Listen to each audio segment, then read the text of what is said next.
来看花莲县南区呢，有一间柑仔店的头家，对81年到113年这段期间，佫落假是去共摸这国小查某学生的身躯，受害者大概有20多人。学校发现了后，随通报县政府，依照性事了防治法庭书处理，也会对学生进行心理辅导。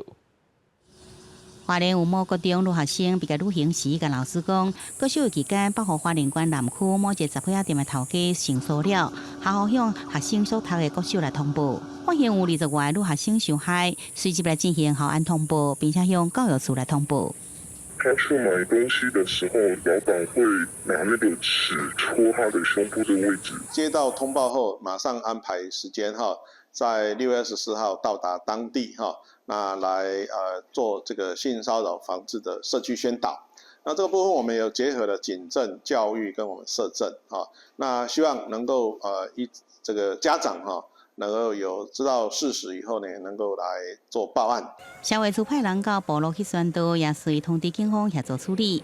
根据了解，这间杂货店也卖薰卖酒给青少年。西安派出所也有去宣导，严格医院无完全来改善。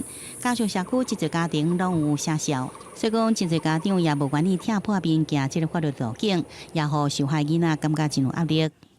毕竟我们跟那个老板是有账上的问题。就是欠账的问题而已。他有这样跟你讲，叫你赶快还钱？目前是没有，他就跟我说，叫我老公撤告。担心说这些小孩子渐渐懂事以后，这件事情对他在他的人格形成的过程里面，到底产生什么样的影响？陌生人有随意触碰身体的状况，请不要担心及畏惧，请立即向学校及派出所反映。